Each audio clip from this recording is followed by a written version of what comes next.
Hello everyone, welcome back to our channel prep valley. तो आज हम प्रैक्टिस सेट नंबर 11 सॉल्व करेंगे। अगर आप हमारे चैनल पर नए हैं तो चैनल को सब्सक्राइब करें और वीडियो अगर पसंद आए तो इसे लाइक और शेयर भी करें।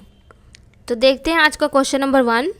The word Satyameva Jayate has been derived from which Upanishad. तो सत्यमेव जयते शब्द किस उपनिषद से लिया गया है? अक्षय उपनिषद, मुंडक उपनिषद, गरुड़ उपनिषद या फिर महावाक्य उपनिषद। तो इसका सही आंसर क्या होगा? ऑप्शन नंबर बी, मुंडक उपनिषद। सत्यमेव जयते का मतलब होता है कि सत्य की हमेशा जीत होती है और ये मुंडक उपनिषद से लिया गया है। और हमारे इंडिया का जो नेशनल एम्ब्लम है उसके नीचे में भी सत्यमेव जयते लिखाता है।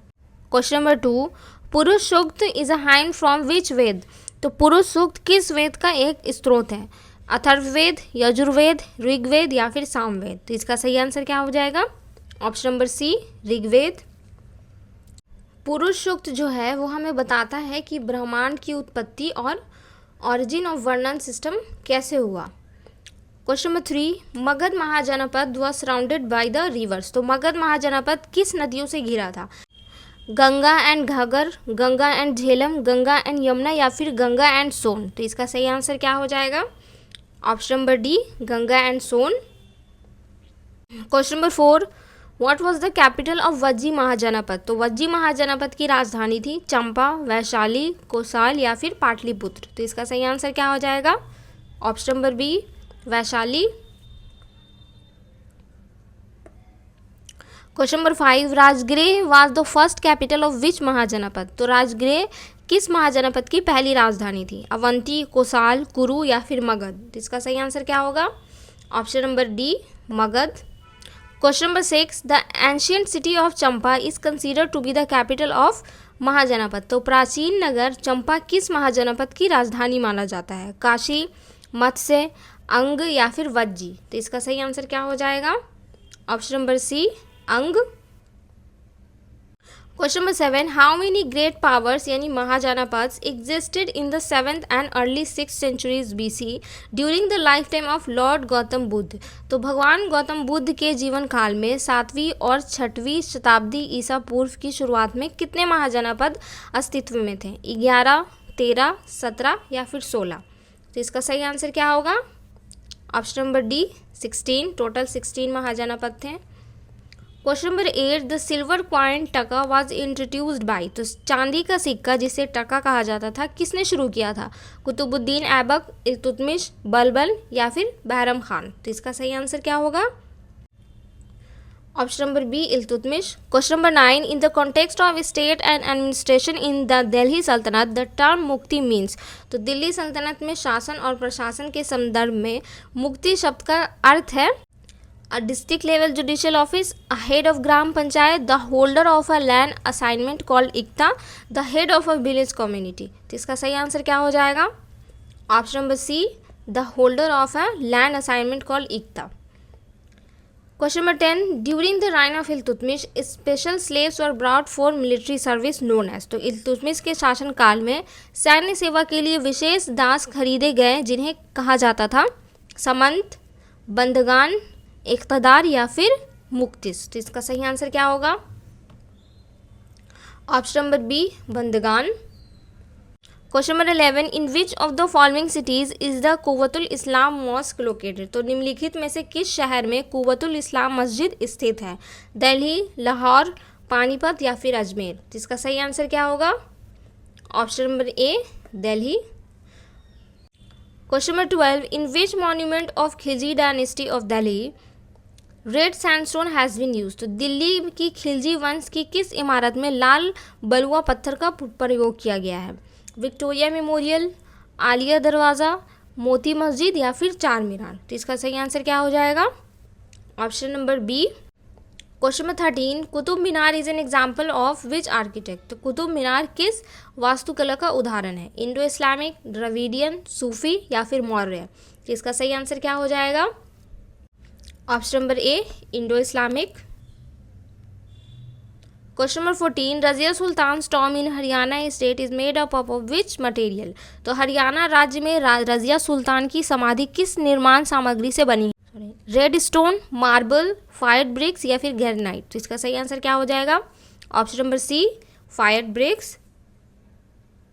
Question number 15, who was the founder of widow remarriage association 1861?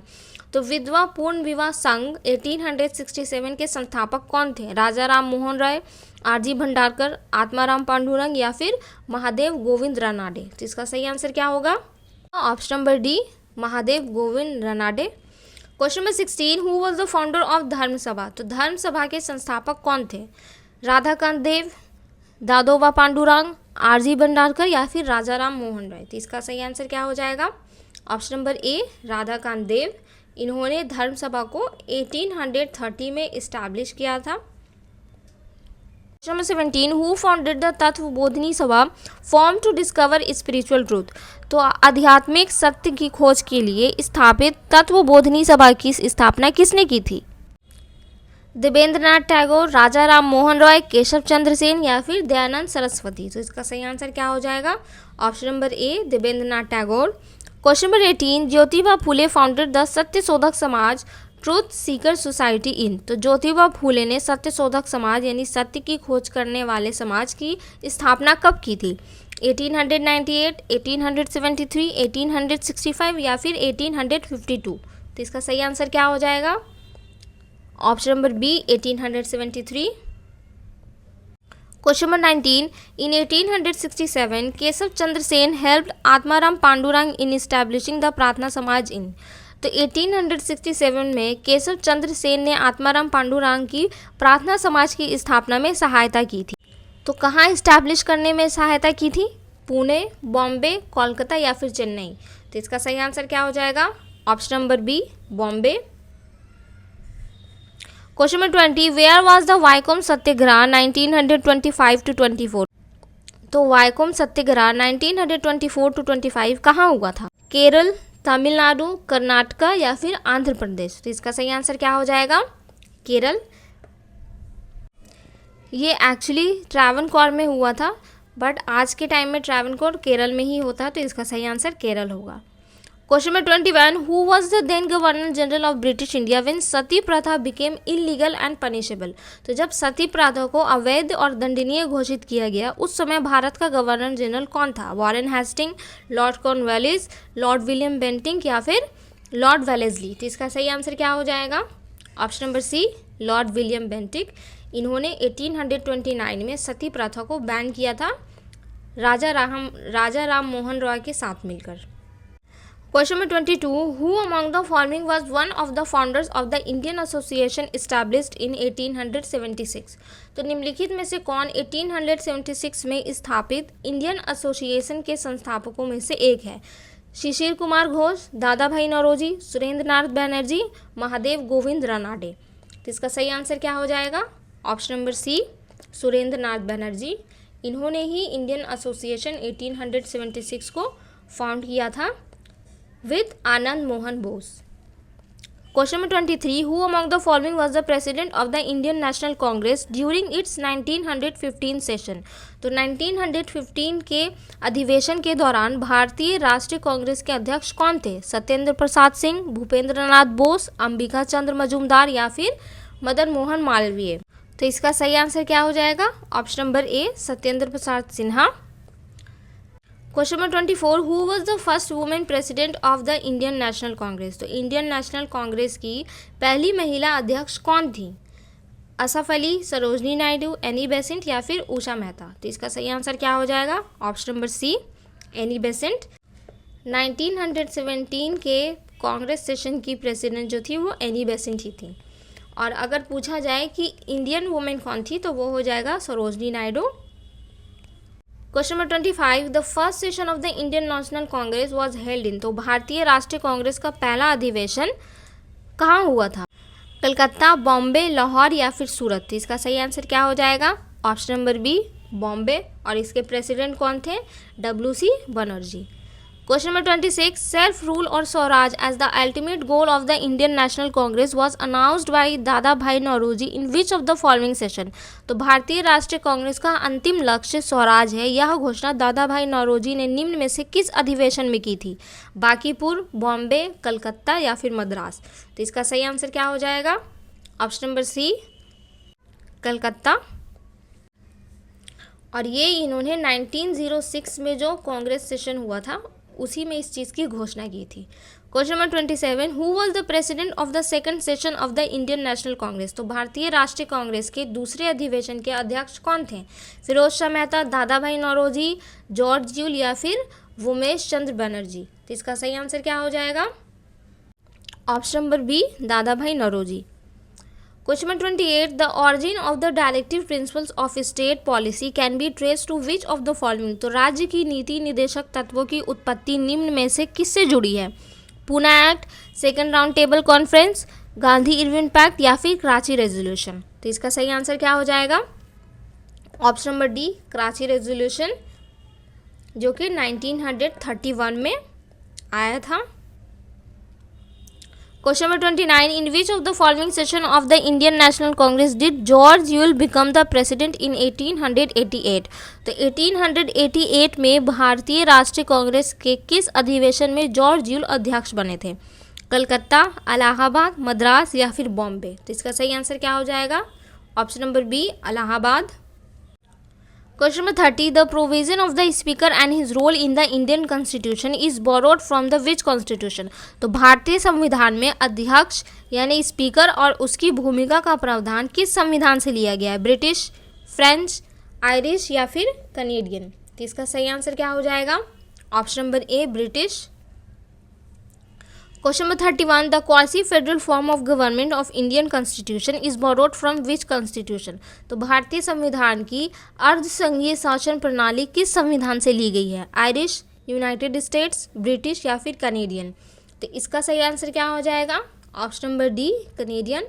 Question number 32, the concept of public interest litigation यानी PIL originate in which of the following countries. तो जनहित याचिका PIL की अवधारणा निम्नलिखित में से किस देश से उत्पन्न हुई थी? इंग्लैंड, USA, रशिया या फिर चाइना। तो इसका सही आंसर क्या हो जाएगा? Option number B, USA। Question number 33, in which of the following countries did the system of judicial review originate. तो न्यायिक समीक्षा की प्रणाली निम्नलिखित में से किस देश में उत्पन्न हुई थी? फ्रांस, जर्मनी, USA या फिर ब्रिटेन। तो इसका आंसर क्या हो जाएगा? Option number C, USA। Question number 34, the concept of constitution first originated in which of the following countries. तो संविधान की अवधारणा सर्वप्रथम निम्नलिखित में से किस देश में उत्पन्न हुई थी? इटली, चाइना, ब्रिटेन या फिर फ्रांस। तो इसका सही आंसर क्या होगा? Option number C, Britain. Question number 35, from which of the following are the fundamental duties adopted. मूल कर्तव्य निम्नलिखित में से किससे अपनाए गए हैं? French constitution, Indian constitution, Spanish constitution, USSR constitution. इसका सही आंसर क्या हो जाएगा? Option number D. Question number 36, part 16 of our constitution contains the. तो हमारे संविधान का भाग 16 से संबंधित है special provisions related to municipal corporation, special provisions relating to certain classes, election, constitutional amendment. इसका सही आंसर क्या हो जाएगा? Option number B, special provisions relating to certain classes. Question number 37, the mass movement of rock, debris और earth down और slope is refer to as. तो चट्टानों, मलबों या मिट्टी का ढलान से नीचे की ओर बहाव कहलाता है? वोल्केनो, फ्लड, लैंडस्लाइड या फिर अर्थक्वेक। तो इसका सही आंसर क्या होगा? Option number C, landslide. Question number 38, the process by which soil deposit through compaction turn into rocks is called. तो जिस प्रक्रिया में मिट्टी जमकर चट्टानों में परिवर्तित हो जाती है उसे क्या कहा जाता है? लिथिफिकेशन, मेटामॉर्फिकेशन, स्लैटिफिकेशन या फिर पेट्रिफिकेशन। तो इसका सही आंसर क्या हो जाएगा? Option number A, lithification. Question number 39, marble is what type of rock. तो संगमरमर किस प्रकार की चट्टान है? मेटामॉर्फिक, इग्नियस, सेडिमेंट्री या फिर हेलाइट। तो इसका सही आंसर क्या हो जाएगा? Option number A, metamorphic. Question number 40, marble is a metamorphic rock of. तो संगमरमर किसका रूपांतरित चट्टान है? सैंडस्टोन, लाइमस्टोन, ग्रेनाइट या फिर क्ले। तो इसका सही आंसर क्या होगा? ऑप्शन नंबर बी, लाइमस्टोन यानी चूना पत्थर। Question number 41, which of the following is not a type of rock. तो निम्नलिखित में से कौन चट्टान का प्रकार नहीं है? Igneous, metamorphic, oxbow, sedimentary. तो इसका सही आंसर क्या हो जाएगा? Option number C, oxbow. Oxbow जो है वो किसी रॉक का टाइप नहीं है, बल्कि ऑक्सबो एक लेक फॉर्मेशन है। Question number 42, which of the following is not an example of a metamorphic rock. निम्नलिखित में से कौन रूपांतरित चट्टान का उदाहरण नहीं है? ग्नाइस, फिलाइट, शिस्ट या फिर ग्रेनाइट। तो इसका सही आंसर क्या हो जाएगा? ऑप्शन नंबर डी, ग्रेनाइट, क्योंकि ग्रेनाइट जो है वो इग्नियस रॉक है। Question number 43, which of the following is a sedimentary rock. निम्नलिखित में से कौन सी एक अवसादी चट्टान है? शेल, ग्रेनाइट, स्टेल या फिर संगमरमर। तो इसका सही आंसर क्या हो जाएगा? Option number A, shale. Question number 44, trickle down theory ignores the impact of economic growth on. तो ट्रिकल डाउन थ्योरी जो है आर्थिक विकास के किस प्रभाव को अनदेखा करती है? इन्वेस्टमेंट, सेविंग्स, इनकम डिस्ट्रीब्यूशन या फिर कंजम्पशन। तो इसका सही आंसर क्या हो जाएगा? Option number C, income distribution. Question number 45, which of the following statements deals with micro economics. तो निम्नलिखित में से कौन सा कथन सूक्ष्म अर्थशास्त्र से संबंधित है? Government spending will decrease in unemployment, increase in money supply will increase inflation, lower interest rates will increase investment, higher fees at private schools will increase admissions at public schools. तो इसका सही आंसर क्या हो जाएगा? Option number D, क्योंकि यहाँ जो है स्टेटमेंट्स माइक्रो इकोनॉमिक के रिगार्डिंग पूछा है, बाकी तीनों जितने भी स्टेटमेंट है वो सब मैक्रो इकोनॉमिक्स से रिलेटेड है। Question number 46, a market economy is one way. तो बाजार अर्थव्यवस्था वह है जो is control by the government, is free from government control, is influenced by international market forces, all of this. तो इसका सही आंसर क्या हो जाएगा? Option number B, is free from government control. Question number 47, what is the concept of globalisation in Indian economy. तो भारतीय अर्थव्यवस्था में वैश्वीकरण की अवधारणा क्या है? इंक्रीमेंट इन एक्सटर्नल डेब्ट, having minimum intervention in economic relation with other countries, starting new trade on foreign land, planning for easy import and export. तो इसका सही आंसर क्या हो जाएगा? Option number B. Question number 48, as per Mankiw's principles of economics the standard of living of a country depends on the countries. Mankiw के अर्थशास्त्र सिद्धांतों के अनुसार किसी देश की जीवन स्तर की गुणवत्ता निर्भर करती है उस देश की average wages, ability to produce goods and services, nominal wages या फिर गवर्नमेंट पॉलिसी। तो इसका सही आंसर क्या होगा? Option number B, ability to produce goods and services. Question number 49, which among the following is included in the formal source of credit. तो निम्नलिखित में से कौन औपचारिक ऋण स्रोतों में शामिल है? एम्प्लॉयर्स, कॉर्पोरेटिव्स, मनी लेंडर्स या फिर ट्रेडर्स। तो इसका सही आंसर क्या हो जाएगा? Option number B, cooperatives. Question number 50 जो आज का लास्ट क्वेश्चन है, a situation where the expenditure of the government exceeds its revenue is known as. तो वह स्थिति जहां सरकार का व्यय उसकी आय से अधिक हो कहलाती है मॉर्बिडिटी, डेवल्यूशन, डिफ़ॉल्ट या फिर डेफिसिट। तो इसका आंसर क्या होगा ये आप लोग कमेंट बॉक्स में कमेंट करके बताएं। तो आज के लिए बस इतना ही, अब मिलते हैं नेक्स्ट वीडियो में।